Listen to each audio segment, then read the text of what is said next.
One local fitness expert says 2 to 3 high school age kids come to this gym every week just looking for information. We spoke to 2 men, one user, one ex-user. We protected their identity about why they started, how one of them quit, and why the other continues to use despite health problems. A few moments in the life of a drug user. His drug of choice isn't heroin, meth, or cocaine. I've been working out for years, and it just was taking too long to get the results I wanted. His drug of choice is steroids. And although these aren't steroids, this fluid is part of his regimen. He's been using about 8 months. It's kind of like an alpha dominant thing, you know, like being the biggest, fastest, strongest. But I got off them for a while because I was having a lot of serious issues with health. It didn't take long before he was back on the juice. Tim is about 30. He used for about 2.5 years, and he started the same way. I thought taking a little bit and getting the results that I did, I should take a lot more. I'd get a lot more results, a lot better results. Although steroids aren't technically addicting, he agrees there is a psychological component. The worst part of it is mental. One local fitness expert, Trevor Robinson, says he can always tell who uses. They all look like they've got this Superman complex where, I mean, you can just look at them and you know that they think they're invincible. I mean, all of them say steroids are becoming mainstream. Once you're just kind of in the circle, then it's one of those things. I mean, almost like any other drug. They go to someone that maybe looks like the way that they want to look, and they say, what do I need to do? And they just hand them a bunch of stuff, and they go at it. And that's exactly how Tim got started. We wanted to find how easy it was to get our hands on what they call gym candy. We went to 5 area gyms in 5 different towns, and it didn't take long to figure out how to get hooked up. You can get it easy. I could go ask any big guy in the gym where to get it, and if you saw him, I could tell him. Where do they get it? People have different means of getting it. They import, they smuggle it, they bring it in.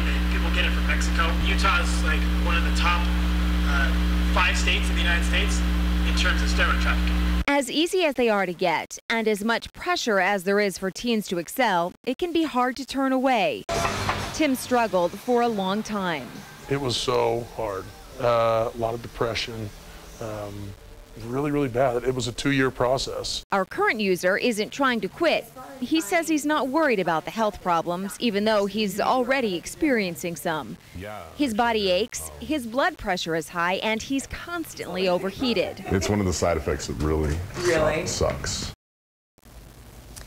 Even though he can't quit, our current user does recognize that steroids can mess up your body.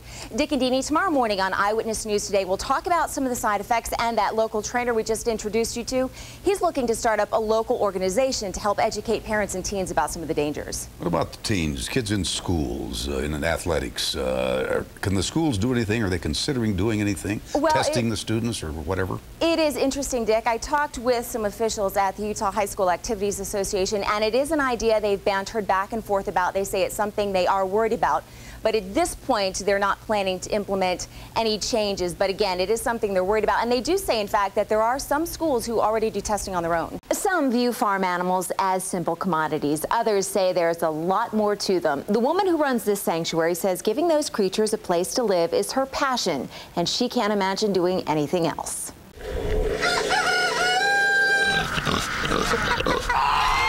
Morning arrives early on the Ching Farm Animal Sanctuary. So does the work.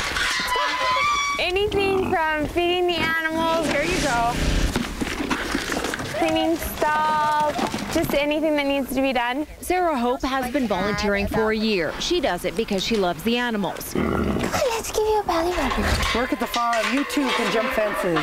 Faith Ching started the sanctuary about 9 years ago with her husband, rescuing animals used in experimentation who were abused or slaughter-bound. She believes it's the right thing to do for animals that have spent their lives literally working their hooves to the bone. Here, they're just the old folks. What we do is provide them with a safe haven where they can hopefully just die of old age. Which, for Ferdinand, was better than the alternative. Ultimately, though, he would have been somebody's, on somebody's dinner plate. Same for Samson, thrown away, she says, because of a little limp. So he has a little arthritis, so do I. Or Nandi, or Mr. and Mrs. Large. He worked right up to the day he went to the feedlot. Molly and Maggie. Each animal has a story. These guys weren't bringing in the money from the corn machines. Each has a personality. Many arrived in dire straits. A lot of them have just been treated like commodities and worse.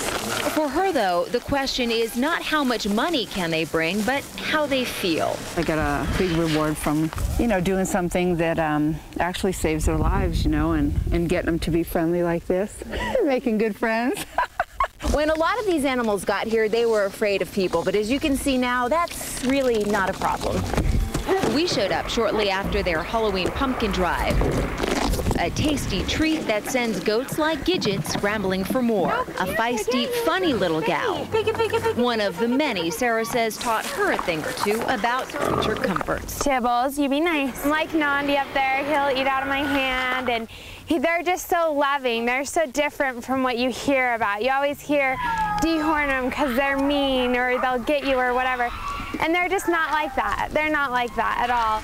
The sanctuary houses all kinds of animals: ostrich, emus, goats, pigs, sheep, and horses, as you saw, and the list goes on. And it's the only farm animal sanctuary in Utah. They do adopt some out, and a lot of those are used in therapy for battered women or in riding therapy for children with disabilities, for example. But their focus is the sanctuary. They are a nonprofit organization, and they're always looking for volunteers. So if you're interested, we've included a link to their website on ours, ksl.com.